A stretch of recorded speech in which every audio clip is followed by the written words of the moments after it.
Salut la communauté, j'espère que vous allez très bien. Quant à moi, euh, vous qui êtes mes abonnés, vous qui me suivez, vous aurez eu réalisé que ces derniers temps, je n'ai pas pu partager, je n'ai pas pu m'entretenir avec vous. Pourquoi? Parce que la santé, ok, le corps avait un petit dérangement, raison pour laquelle je n'ai pas été actif. Mais actuellement, je vais très bien. Et aujourd'hui, je voudrais parler d'un sujet, d'un sujet d'actualité, d'un sujet qui est connu par tout le monde, par tout Africain, que ce soit la diaspora et nous tous qui sommes sur le continent. Nous savons très bien ce sujet d'actualité et un trait à la xénophobie qui est en cours en Afrique du Sud. Mais, chers frères, la jeunesse, j'ai toujours précisé que la jeunesse constitue ma cible. C'est avec la jeunesse que je partage, c'est à la jeunesse que je m'adresse toujours. Mais, voyons comment les frères et sœurs sud-africains ont décidé de traiter leurs propres frères des races, comme disait Patrice Emery Lumumba. Ce traitement n'est pas juste, quelles que soient les raisons, quels que soient les arguments. En réalité, aucun Africain humain digne ne peut soutenir l'agissement dont les frères et sœurs sud-africains ont dû à perpétrer contre leurs semblables. C'est pas normal. Nous sommes en Afrique. Nous sommes des chenous. Alors pourquoi cet agissement? Pourquoi? Quels que soient les problèmes, quelles que soient les raisons, mais je ne pense pas que nos frères sud-africains pouvaient agir de la sorte. Parce que nous tous, en tant qu'Africains, surtout l'Afrique subsaharienne, nous savons tous nos ennemis communs, qui ne sont d'autres que les colonisateurs. Ce sont là les ennemis communs du continent africain. Et ce ne sont pas les Africains entre eux-mêmes. Parce que les Sud-Africains, dans leurs arguments, ils disent que non, voilà, le Nigérien, le Tanzanien, les Congolais, le Ghanéen, tous ces gens-là, ils se sont révoltés contre leurs frères de ces différents pays, tout juste parce qu'ils les ont empêchés de ne pas faire de l'argent, ils leur ont arraché les jobs, ainsi de suite, et de multiples causes, qui les ont poussés à agir de la sorte. Chers frères et sœurs, je ne sais pas ce qui est dans la tête de l'humain africain. Je ne sais pas. Ça fait très mal quand nous voyons que ce sont des Africains eux-mêmes qui s'entretuent, alors que nos persécuteurs sont là, ils continuent à œuvrer, à se balader librement, ceux qui avaient tué nos ancêtres, ceux qui les avaient brûlés vifs, ils sont là librement, ils continuent à nous contrôler, à nous manipuler, mais on ne s'est jamais réunis en un seul homme pour nous défendre. Nous, notre force, nous voulons toujours le démontrer contre nous-mêmes, entre nous-mêmes. Nous qui subissons tous les mêmes sorts, mais au lieu de nous réunir afin de combattre l'ennemi qui nous a maltraités, malmenés, manipulés durant des siècles, au lieu que on pense à une telle chose, non. C'est entre nous-mêmes. Ce sont des Africains qui tuent leurs frères et sœurs africains. Ce sont des Africains des ethnies africaines qui s'élèvent contre une autre ethnie africaine. Alors que nous sommes tous victimes des méfaits de la colonisation qui ne sait que changer de forme jusqu'aujourd'hui. Mais depuis quand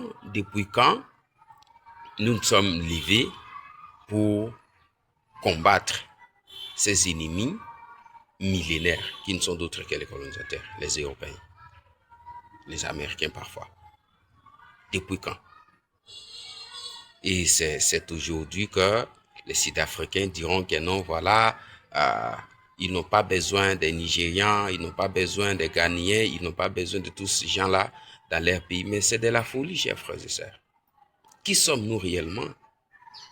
Jusqu'à quand nous commencerons à raisonner comme des humains? Jusqu'à quand nous commencerons à agir en âme et conscience?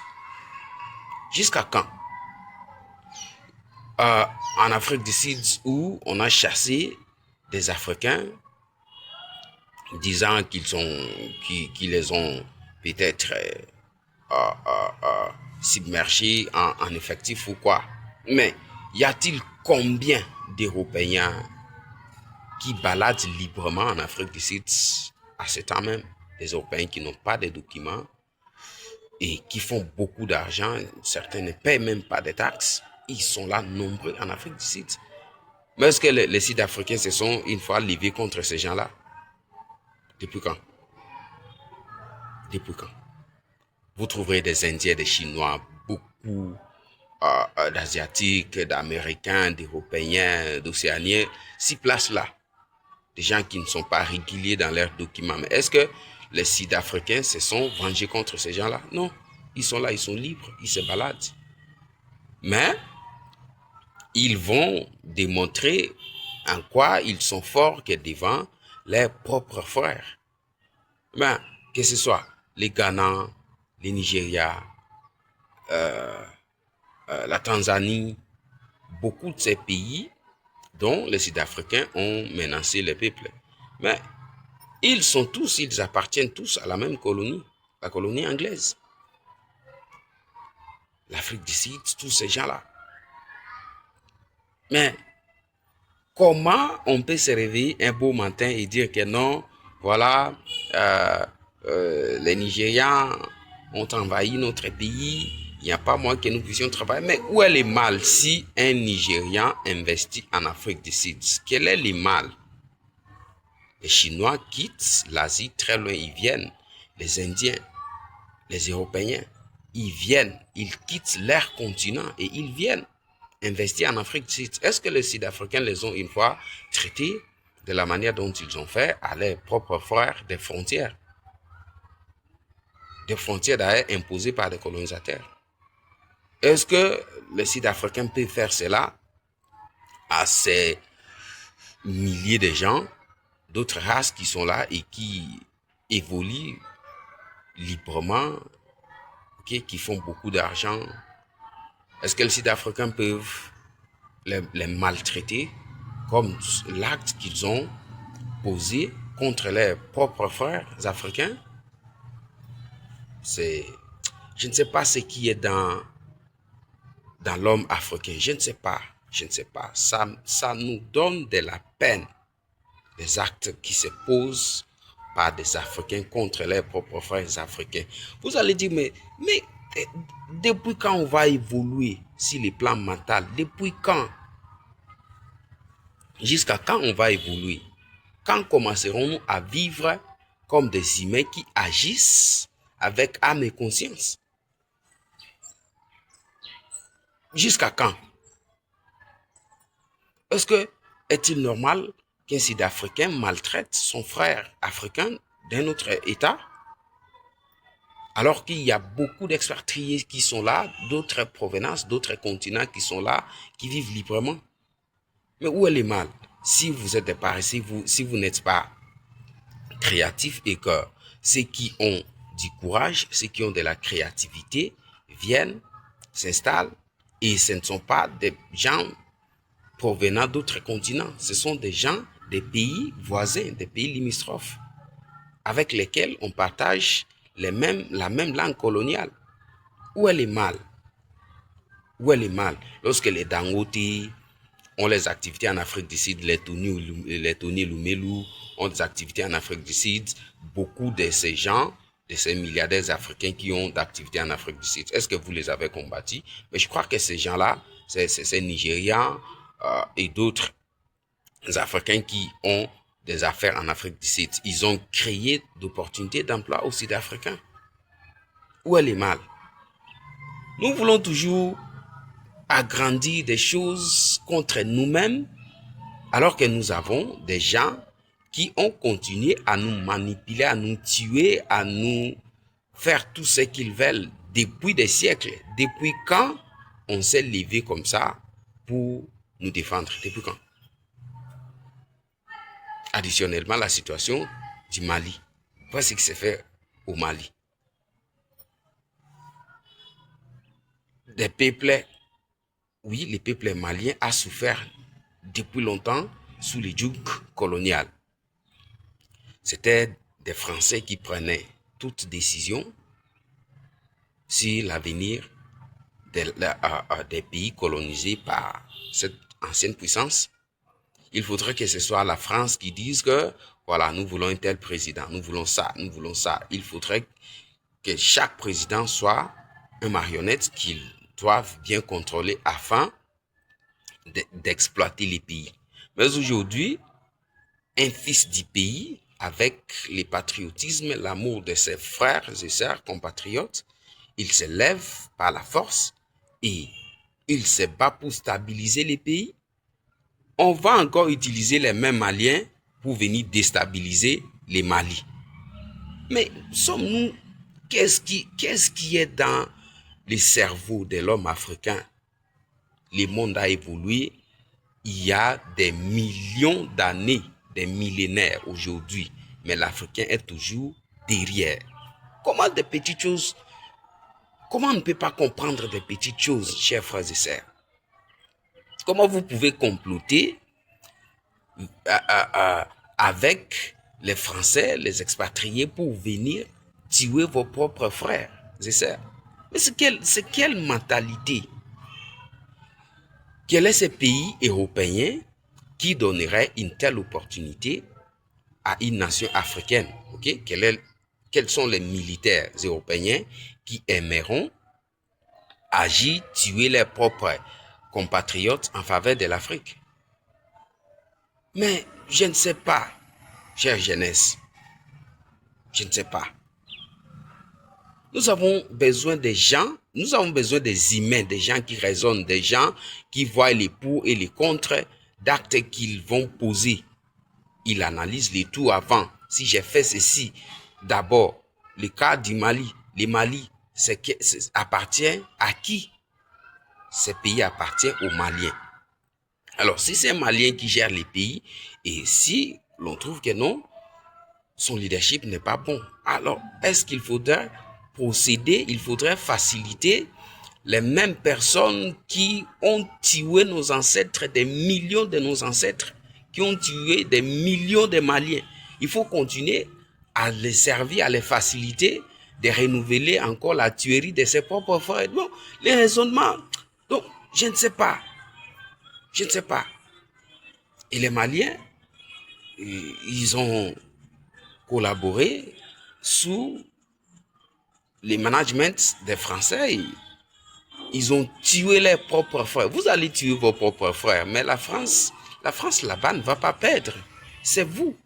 Parce que quand on est malien, cela veut dire, même si vous étiez l'enfant unique de vos parents, mais vous avez des familles.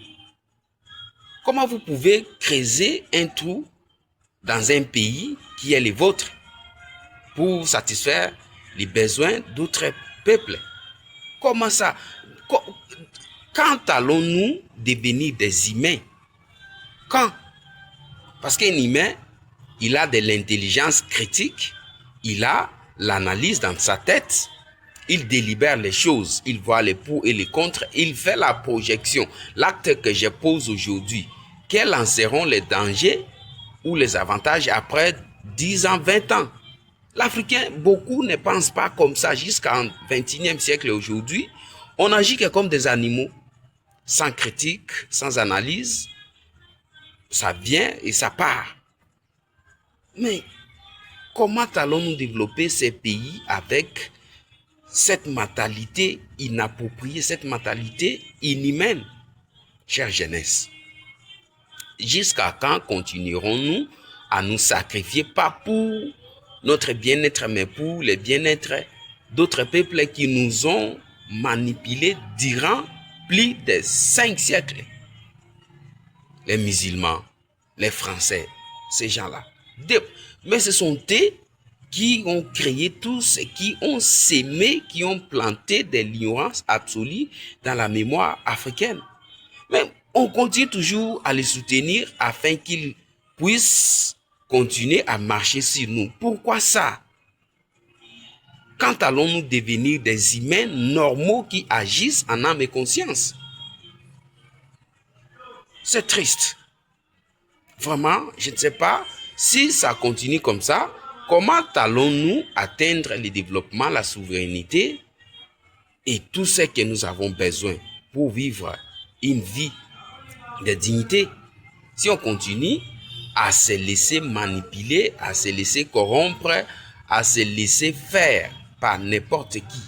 Quand allons-nous atteindre la dignité? Parce que la dignité a un prix.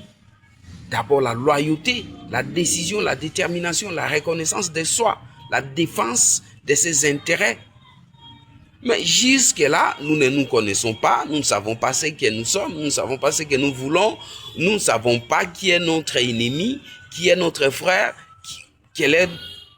c'est quoi notre pays. On ne connaît absolument, on continue, même les animaux africains connaissent leur pays mieux que la majorité des êtres africains. Parce que les animaux africains n'ont jamais manifesté tout ce qui s'est fait par les Africains jusqu'au XXIe siècle. Les singes africains n'ont pas fait ça. Les antilopes, les lions africains ne peuvent pas commettre des actes qui se commettent par des humains appelés des Africains. Jusqu'à quand? Quel est le mal d'Assimi Goïta? Des morts en dizaines, en centaines, en milliers, des Maliens. Et le monsieur, il a pris la volonté, il a pris les risques, comme ça s'est fait, pour défendre afin de stopper la tuerie, les pillages et tout ce qui se fait par les Occidentaux dans ces pays. Mais malheureusement, certains Maliens se réunissent, ils se donnent une autre identité qui n'est pas la leur, les djihadistes, ces histoires, les musulmans, ainsi de suite, pour combattre cet homme-là qui se sacrifie pour rétablir la paix, la dignité, la démocratie, la souveraineté. Un groupe de gens, vraiment, c'est grave. Je ne sais pas. Je suis sincèrement désolé de tout ce qui se passe jusqu'aujourd'hui en XXIe siècle. Mais on part à l'école, on étudie, on fait tout, mais le raisonnement est toujours inhumain. Pourquoi, chère jeunesse? Est-ce que c'est comme ça que nous allons relever les défis africains? Allons-nous résoudre le chômage qui règne sur tous les continents et sur toute l'Afrique subsaharienne? Les chômages, la pauvreté, les sous-développements. Allons-nous résoudre ces problèmes par des guerres, par des terrorismes? Mais comment on doit continuer à raisonner comme des animaux? Est-ce que la guerre que vous avez menée, ces gens-là ont mené contre Assimi Goïta, est-ce que ce combat va résoudre les problèmes de la faim au Mali? Au contraire, ça va accentuer. Est-ce que cette attaque va permettre le développement du pays? Mais c'est de la destruction. Est-ce que cette attaque va permettre au pays d'améliorer ses conditions de vie? Mais c'est le pire encore. On tourne toujours en rond. On n'évolue pas. Et tout ça avec la participation volontaire des Africains, avec la complicité d'Africains que nous sommes. Donc notre intelligence, nous l'avons programmée, notre humanité, nous l'avons toujours programmée contre notre propre évolution en faveur d'autres peuples. Regardez l'écart entre l'Afrique et le reste du monde. L'écart sur les plans humains, sur les plans technologiques, sur les plans économiques, sur tout. Regardez l'écart. C'est triste. Mais pourquoi ne prenons-nous pas la conscience de devenir des humains normaux afin que nous puissions relever les problèmes qui nous affectent à travers la créativité? Pourquoi notre créativité consiste qu'à détruire, qu'à tuer? Allons-nous construire l'Afrique avec les sangs humains? Nous devons grandir. Je suis vraiment désolé. C'est ainsi que j'ai eu à concevoir beaucoup d'ouvrages, mais vous aussi, vous ne lisez pas. L'Africain ne lit pas. J'ai écrit beaucoup d'ouvrages. Ce qui a longtemps affecté l'humanité et la conscience africaine. Lisez cet ouvrage. Ce qui a longtemps affecté l'humanité et la conscience africaine. Lisez ça. Lisez ça. Les mots qui ont entravé les progrès sociaux en Afrique. Les développements, des mots qui ont entravé les progrès sociaux et les développements en Afrique. Lisez ces ouvrages. Des mots qui ont entravé les développements et les progrès sociaux en Afrique.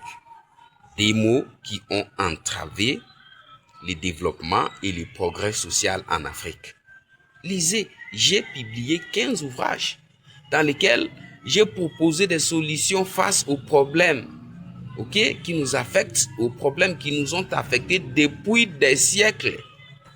J'ai tout parlé là-bas. Alors, la résolution de tous les problèmes qui nous concernent ne va pas, se faire à travers l'abrutisme, ne va pas se faire en nous combattant contre nous-mêmes. Non. C'est pas de la sorte que nous allons sortir du trou dans lequel les colonisateurs nous ont jetés. C'est pas comme ça. C'est pas à travers les guerres, c'est pas à travers le terrorisme. Tout ça, ce sont des actes qu'ils alimentent parce que ces désordres les facilitent, la poursuite de leurs objectifs. C'est juste ça. C'est à nous de comprendre que non, nous sommes longtemps utilisés contre nous-mêmes. Alors, il est temps qu'on mette fin à tout ça. Parce que cette incursion, de ces bandits-là, appuyés par la République française, cette incursion n'aurait pas eu lieu s'il n'y avait pas des Maliens dedans. Aujourd'hui, si les Français viennent vous proposent et vous dites que non, nous ne voulons pas, quels que soient vos millions, ainsi de suite, nous ne voulons pas, nous voulons protéger notre pays, nous voulons protéger nos ressources pour le bien-être de nos générations futures. Est-ce que ces Français-là auront le temps de venir infiltrer, de venir entrer et tuer des Maliens dans leur propre pays en complicité des Maliens eux-mêmes? Grandissons. Nous ne sommes pas des animaux. Nous ne sommes pas des animaux et être humain ne veut pas dire avoir cette forme physique. C'est les raisonnements, c'est la conscience.